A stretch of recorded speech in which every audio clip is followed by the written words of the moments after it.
Good morning and welcome back to my YouTube channel. So ಎಲ್ಲರಿಗೂ ವರಮಹಾಲಕ್ಷ್ಮಿ ಹಬ್ಬದ ಹಾರ್ದಿಕ ಶುಭಾಶಯಗಳು. ಸೊ ಇವತ್ತು ಬೆಳಗ್ಗೆ ಎದ್ದು ಸ್ನಾನ ಎಲ್ಲ ಮುಗಿಸ್ಕೊಂಡ್ವಿ. నేను ಇವಾಗ ದೇವರಿಗೆ ಪೂಜೆನ ನನ್ನ ಪಾಪಗೂ ಸ್ನಾನ ಮಾಡಿಸಿ ಮಲಗಿಸಿದ್ದೀನಿ. ಈಗ ನೆನ್ನೆನೇ ಪೂಜೆ ಸಾಮಾನೆಲ್ಲ ವಾಶ್ ಮಾಡಿ ಇಟ್ಕೊಂಡಿದ್ದೀನಿ. ಸೊ ಎಲ್ಲ ರೆಡಿ ಮಾಡಿ ಇಟ್ಕೊಂಡಿದ್ದೀನಿ. ಸೊ ಐಟಮ್ಸ್ ಎಲ್ಲ ತೊಗೊಂಡು ಬಂದಿದ್ದೀವಿ ನೆನ್ನೆನೇ. ಇನ್ನೇನು ಇವಾಗ ನಾನು ಪೂಜೆಗೆ ರೆಡಿ ಮಾಡ್ಕೋಬೇಕು. ಸೊ ಆ್ಯಂಡ್ ಫ್ರೆಂಡ್ಸ್, ಈ ವಿಡಿಯೋನ ಸ್ಕಿಪ್ ಮಾಡಬೇಕು ಕೊನೆವರೆಗೂ ನೋಡಿ.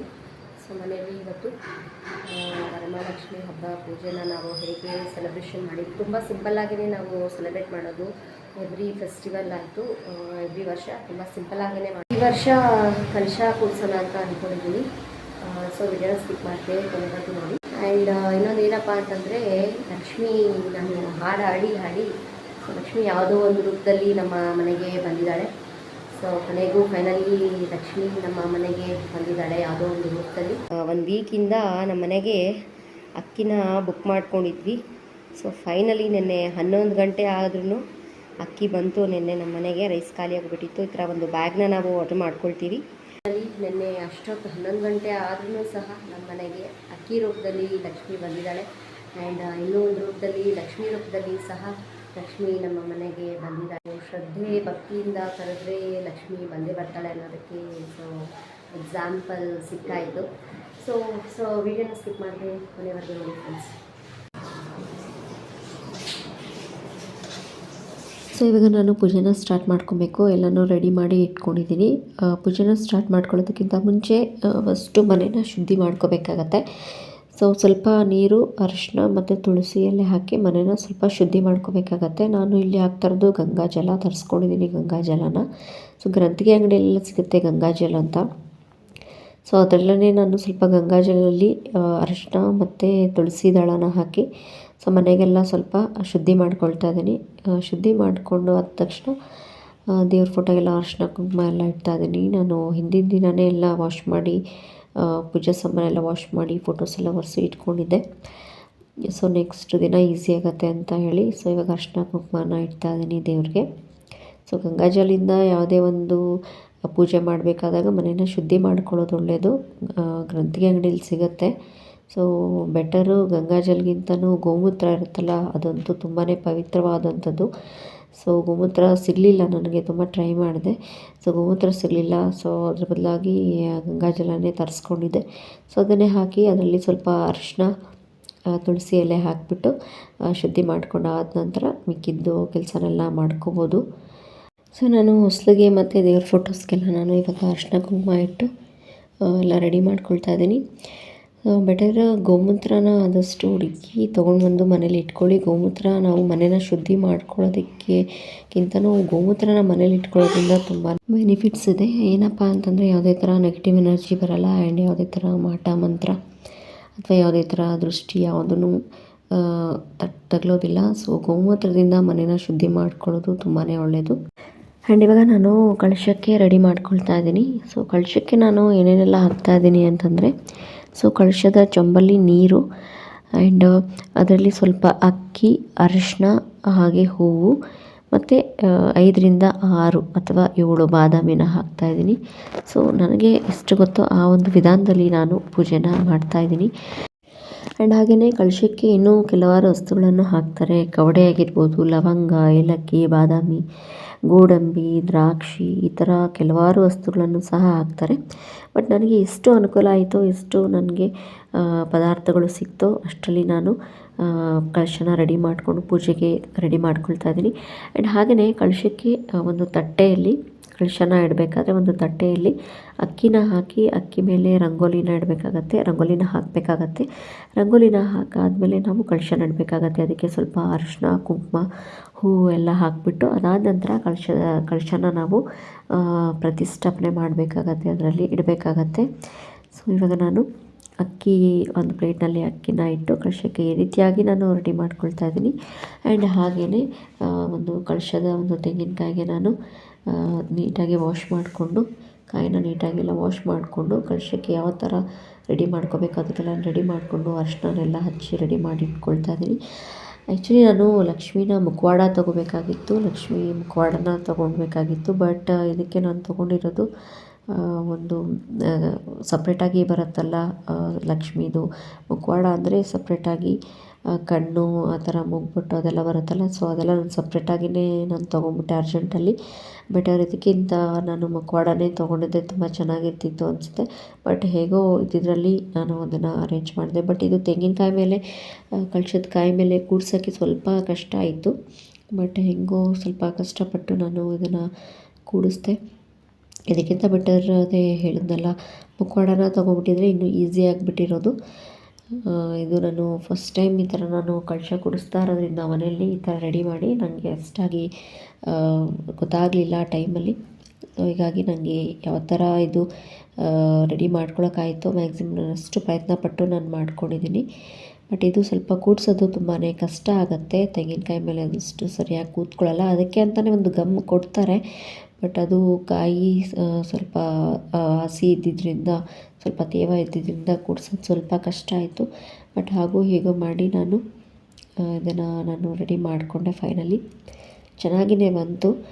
ಯಾರಾದರೂ ಬಿದ್ದು ಹೋಗ್ತಾ ಇತ್ತು, ತುಂಬ ಸತಿ ಬಿದ್ದು ಹೋಗ್ತಿತ್ತು. ಬಟ್ ಗಮ್ಮು ಕೂಡ ಅಷ್ಟು ಅಂಟ್ಕೊಳ್ತಾ ಇರಲಿಲ್ಲ. ಬಟ್ ನಾನು ಕೈಯೆಲ್ಲ ಸ್ವಲ್ಪ ತೇವ ಇದ್ದಿದ್ದರಿಂದ ಸರಿಯಾಗಿ ಅಂಟ್ಕೊಳ್ತಾ ಇರಲಿಲ್ಲ. ಬಟ್ ಅಂದರೂ ನಾನು ಮಾಡಲೇಬೇಕು, ಕೂಡಿಸ್ಲೇಬೇಕು ಅಂತ ಡಿಸೈಡ್ ಮಾಡ್ಕೊಂಬಿಟ್ಟಿದ್ದೆ ನಾನು ಈ ಸತಿ.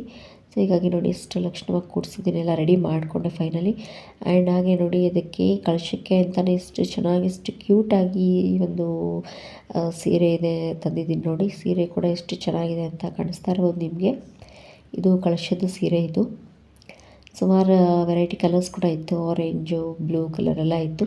ಸೊ ಎಲ್ಲೋ ಅರ್ಶಿಣದ ಕಲರು ತುಂಬ ಚೆನ್ನಾಗಿ ಕಾಣುತ್ತೆ ಅಂತ ಹೇಳಿ ನಾನೊಂದು ಅರ್ಶಿಣದ ಕಲರ್ನ ತೊಗೊಂಡಿದ್ದೀನಿ ಕಳಶಕ್ಕೆ. ನೋಡಿ ನಾನು ಈ ರೀತಿಯಾಗಿ ರೆಡಿ ಮಾಡ್ಕೊಳ್ತಾ ಇದ್ದೀನಿ. ಆ್ಯಂಡ್ ಇವಾಗ ಕಳಶನ ಕೂಡಿಸ್ತಾ ಇದ್ದೀನಿ. ತುಂಬ ಚೆನ್ನಾಗಿ ಕಾಣಿಸ್ತಾ ಇತ್ತು. ಒಂದು ಅರ್ಶಿಣ ಕಲರು, ಯೆಲ್ಲೋ ಕಲರ್ ಕಳಶಕ್ಕೆ ಸೀರೆ ತುಂಬಾ ಲಕ್ಷಣವಾಗಿಯೇ ಕಾಣಿಸ್ತಾ ಇತ್ತು. ನೋಡಿ ಎಷ್ಟು ಚೆನ್ನಾಗಿ ಬಂದಿದೆ ಅಂತ. ತುಂಬ ಅಂದರೆ ತುಂಬಾ ಚೆನ್ನಾಗಿ ಕಾಣಿಸ್ತಾ ಇತ್ತು. ಆ್ಯಂಡ್ ಫೈನಲಿ ಮನೇಲಿ ಯಾವ್ಯಾವ ಒಂದು ಥಿಂಗ್ಸ್ಗಳಿತ್ತೋ ಅದರಲ್ಲೇ ನಾನು ನೀಟಾಗಿ ಅಲಂಕಾರ ಮಾಡಿ ಸಿಂಪಲ್ಲಾಗಿ ನಾನು ಹಬ್ಬನ ಮುಗಿಸ್ಕೊಳ್ಳೋಣ ಅಂತ ಅಂದ್ಕೊಂಡಿದ್ದೆ. ಸೊ ನೋಡಿ ಎಷ್ಟಿತ್ತೋ ಅಷ್ಟರಲ್ಲೇ ನಾನು ಮಾಡಿಕೊಂಡು ರೆಡಿ ಮಾಡಿ ಇಟ್ಕೊಂಡಿದ್ದೀನಿ. ಎಷ್ಟು ತರೋಕ್ಕಾಯಿತು, ಅನುಕೂಲ ಆಯಿತು.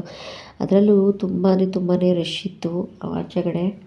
ಸೊ ಎಲ್ಲ ಅಂಗಡಿಗಳು ತುಂಬ ರಶ್ ಇತ್ತು. ಅಷ್ಟೊಂದು ವೆಯ್ಟ್ ಮಾಡೋಷ್ಟು ಪೇಷನ್ಸು ಕೂಡ ಇರಲಿಲ್ಲ. ಮತ್ತು ಎಲ್ಲಿ ಮಳೆ ಬಂದುಬಿಡುತ್ತೋ ಅಂತ ಹೇಳಿಬಿಟ್ಟು ಎಷ್ಟೆಷ್ಟು ಬೇಗ ಸಿಗುತ್ತೋ ಅಷ್ಟೆಲ್ಲ ಬೇಗ ತೊಗೊಂಡು ನಾವು ಬಂದ್ವಿ. ಇರೋದ್ರಲ್ಲಿನೇ ಮ್ಯಾಕ್ಸಿಮಮ್ ಹೂವೊಂದು ಬೇಕಿತ್ತು ನಮಗೆ, ಕೆಲವಾರು ಥಿಂಗ್ಸ್ಗಳು ಬೇಕಿತ್ತು. ಅದನ್ನೆಲ್ಲ ತೊಗೊಂಡು ಬಂದು ಇರೋದ್ರಲ್ಲಿ ಪೂಜೆ ಮಾಡ್ಕೊಳ್ಳೋಣ ಅಂತಲೇ ನಾವು ಅಂದ್ಕೊಂಡಿದ್ದು. ಬಟ್ ನೋಡಿ ಈ ರೀತಿಯಾಗಿ ಎಷ್ಟು ಮ್ಯಾಕ್ಸಿಮಮ್ ಅಂತಂದರೆ ಇಷ್ಟು ಮ್ಯಾಕ್ಸಿಮಮ್ ಆಗಿ ನಾನು ಪೂಜೆನ ಮಾಡೋಕ್ಕಾಯಿತು, ಕಳಶನ ಕೂಡ್ಸೋಕ್ಕಾಯಿತು. ನನಗೆ ಸ್ವಲ್ಪ ತೃಪ್ತಿ ಆಗಿದೆ. ನಾನು ಯಾವ ಥರ ಪೂಜೆ ಮಾಡಿದ್ದೀನಿ, ಯಾವ ಥರ ರೆಡಿ ಮಾಡಿ ಇಟ್ಕೊಂಡಿದ್ದೀನಿ ಅನ್ನೋದ್ರ ಬಗ್ಗೆ ನನಗೆ ತುಂಬಾ ತೃಪ್ತಿ ಇದೆ. ಬಟ್ ಇದಕ್ಕಿಂತನೂ ಮುಖವಾಡ ತೊಗೊಬಂದಿದ್ರೆ ಇನ್ನೂ ಚೆನ್ನಾಗಿರೋದು ಅಂತ ಅನಿಸ್ತಿತ್ತು. ಬಟ್ ಪರವಾಗಿಲ್ಲ, ಇದು ಕೂಡ ತುಂಬಾ ಚೆನ್ನಾಗಿ ಬಂದಿದೆ. ಯಾವ ಥರ ಅಂದ್ಕೊಂಡಿದ್ದೋ ಅದೇ ಥರ ನಾನು ಎಲ್ಲ ರೆಡಿ ಮಾಡಿ ಪೂಜೆನ ಮಾಡಿದ್ದೀನಿ. ಸೊ ವಿಡಿಯೋನ ಕೊನೆವರೆಗೂ ನೋಡಿ, ನಿಮಗೆ ಗೊತ್ತಾಗುತ್ತೆ. ಸೊ ನನ್ನ ಕೈಲಾದಷ್ಟು ನಾನು ಪೂಜೆನ ಮಾಡಿದ್ದೀನಿ. ತುಂಬ ಚೆನ್ನಾಗಿ ಕಾಣಿಸ್ತಾ ಇತ್ತು. ಕಳಶ ಎಲ್ಲ ತುಂಬಾ ಚೆನ್ನಾಗಿತ್ತು. ನೋಡಿ ಇಷ್ಟು ಚೆನ್ನಾಗಿ ಕಳಶಕ್ಕೆ ಸೀರೆ ಎಲ್ಲ ಎಷ್ಟು ಚೆನ್ನಾಗಿ ಮಾಡಿದ್ದಾರೆ ಅಂದರೆ ತುಂಬಾ ಖುಷಿಯಾಗುತ್ತೆ. ಸೊ ಲಕ್ಷ್ಮಿನ ಕೂಡಿಸಿ ಸೀರೆ ಎಲ್ಲ ಉಡಿಸ್ತಾರೆ, ಅದೊಂಥರ ಆದರೆ ಅದು ಕೂಡ ತುಂಬ ಚೆನ್ನಾಗಿರುತ್ತೆ. ಬಟ್ ಇದು ಕೂಡ ಈಸಿ, ಕಳಶಕ್ಕೆ ಈಸಿಯಾಗಿ ನಾವು ಸೀರೆನ ಉಡಿಸ್ಕೊಂಡು ಸಿಂಪಲ್ಲಾಗಿ ಈ ಥರ ಕೂಡ ಮಾಡ್ಕೋಬೋದು. ಇನ್ನೊಂದು ಹೂವಿನ ರೇಟು ತುಂಬ ಜಾಸ್ತಿ ಆಗಿಬಿಟ್ಟಿತ್ತು. 60 ರೂಪಾಯಿ ಒಂದು ಕಡೆ, 70 ರೂಪಾಯಿ ಒಂದು ಕಡೆ, ಒಂದು ಮೊಳಗನೇ 60ರಿಂದ 70 ರೂಪಾಯಿ. ಆ್ಯಂಡ್ ಇದು ಶಾವಂತಿಗೆ ಹೂವು ಮಾರು 100 ರೂಪಾಯಿ ಆ ಥರ ಹೇಳ್ತಾಯಿದ್ರು. ಸೊ ನಮ್ಮ ಮನೇಲಿ ಕಡಿಮೆ ದೇವ್ರ ಫೋಟೋಸ್ ಇದ್ದಿದ್ದರಿಂದ ಕಳಶಕ್ಕೆ ಎಷ್ಟು ಬೇಕೋ, ಫೋಟೋಸ್ಗೆ ಎಷ್ಟು ಬೇಕೋ ಅಷ್ಟು ಮಾತ್ರ ನಾನು ತೊಗೊಂಡು ಬಂದೆ. ಆಚೆಗಡೆ ಹೂವಿನ ರೇಟು, ಹಣ್ಣಿನ ರೇಟು ಮಾತಾಡೋ ಹಾಗೇ ಇಲ್ಲ. ಅದು ಇದ್ದಿದ್ದೇ ಹಬ್ಬದ ಸೀಸನ್ ಬಂತು ಅಂದರೆ ಇದೆಲ್ಲ ಸ್ವಲ್ಪ ಜಾಸ್ತಿಯೇ ಇರುತ್ತೆ ರೇಟ್ಗಳು. ಇರೋದ್ರಲ್ಲಿ ನಮ್ಗೆ ಎಷ್ಟು ಬೇಕೋ, ಎಷ್ಟು ಅನುಕೂಲ ಆಗುತ್ತೋ ಅಷ್ಟು ತೊಗೊಂಬಂದು ಸಿಂಪಲ್ಲಾಗಿ ಮಾಡ್ಕೊತಾ ಇದ್ದೀನಿ. ನೀವು ನೋಡ್ತಾ ಇರ್ಬೋದು. ಇಷ್ಟು ಮಾತ್ರ ನಾನು ರೆಡಿ ಮಾಡಿಕೊಂಡೆ. ನೋಡಿ ಫೈನಲಿ ಈ ರೀತಿಯಾಗಿ ನಾನು ಕಳಶನ ರೆಡಿ ಮಾಡ್ಕೊಂಡಿದ್ದೀನಿ.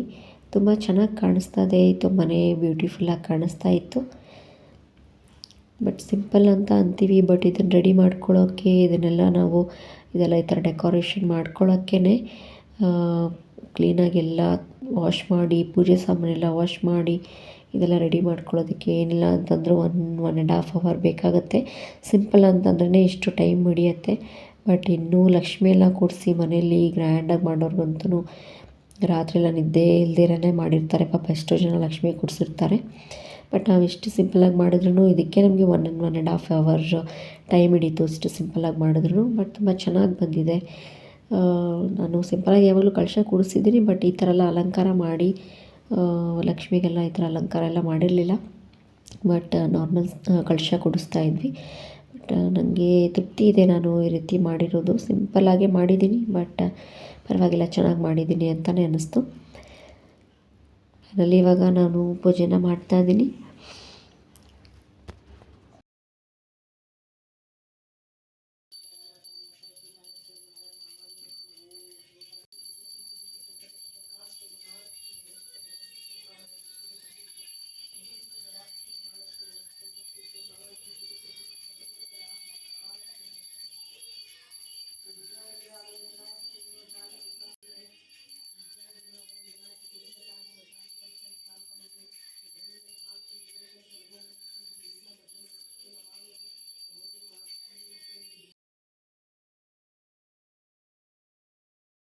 ಆ್ಯಂಡ್ ನಾನು ಪೂಜೆ ಮಾಡಬೇಕಾದ್ರೆ ನಮ್ಮ ಪಾಪು ನೋಡ್ತಾನೆ ಇದ್ಲು, ಅವಳು ಅಲ್ಲಿ ನಮಸ್ಕಾರ ಮಾಡ್ತಾಯಿದ್ಲು ದೇವ್ರಿಗೆ.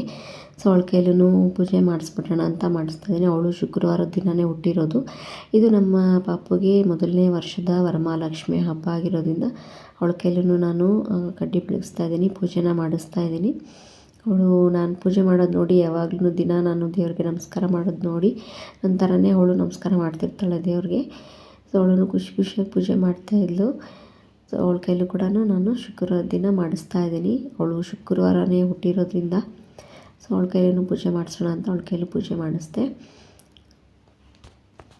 ಆ್ಯಂಡ್ ಹಾಗೆ ನಮ್ಮ ಪಾಪುಗೆ ಇವಾಗ ಬರೋ ಎಲ್ಲ ಹಬ್ಬಗಳನ್ನು ಮೊದಲನೇ ವರ್ಷದ ಹಬ್ಬ ಆಗಿರುತ್ತೆ. ಸೊ ಅವಳ ಕೈಲೇ ಪೂಜೆ ಮಾಡಿಸ್ದೆ ನಾನು. ಹಾಗಾಗಿ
ಸೊ ಫ್ರೆಂಡ್ಸ್, ಫೈನಲಿ ಪೂಜೆ ಎಲ್ಲ ಮುಗೀತು.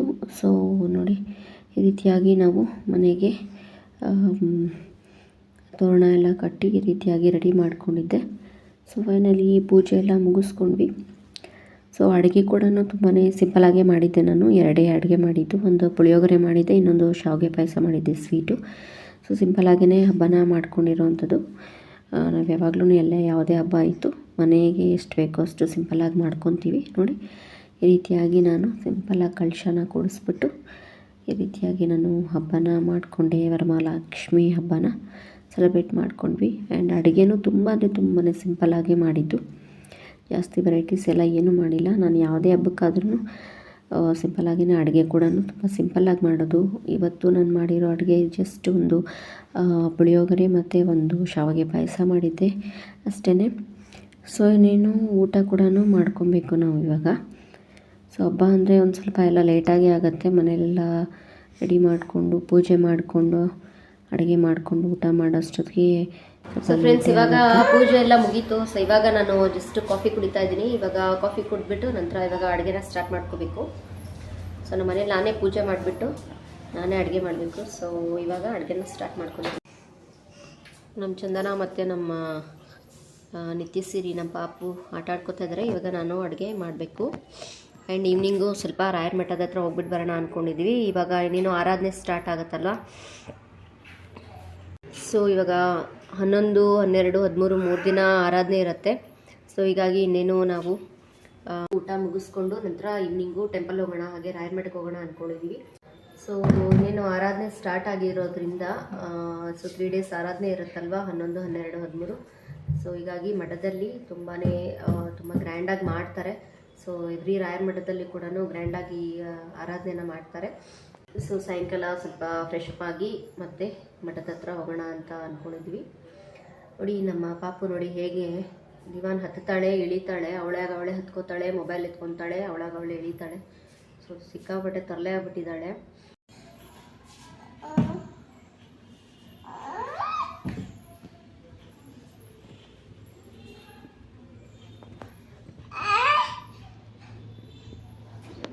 ನಿತ್ಯ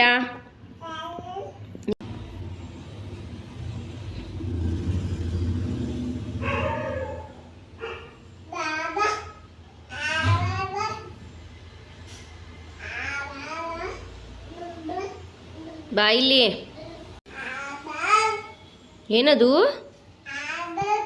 ಏನದು ಕೂಗ್ತಾ ಇರೋದು? ಏನದು ಬಾಬವ್ವಾ? ಏನದು?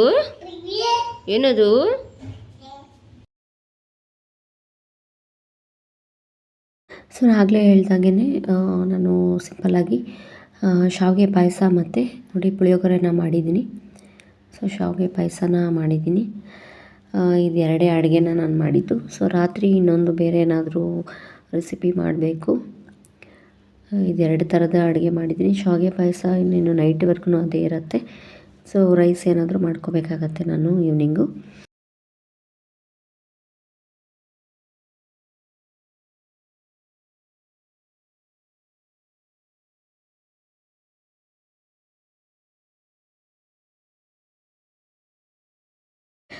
ಇದು ನಮ್ಮ ಪಾಪದು ಡ್ಯಾನ್ಸ್. ಇದು ಸ್ಪೆಷಲ್ ಡ್ಯಾನ್ಸ್. ಇದೇನಾದರೂ ಟಿ ವಿಲಿ ಮೊಬೈಲ್ನಲ್ಲಿ ಸಾಂಗ್ ಬಂತು ಅಂದರೆ ಈ ರೀತಿಯಾಗಿ ಡ್ಯಾನ್ಸ್ ಮಾಡ್ತಾಳೆ. ಸ್ಪೆಷಲ್ ಡ್ಯಾನ್ಸ್ ಇದೆ ಅವಳದು.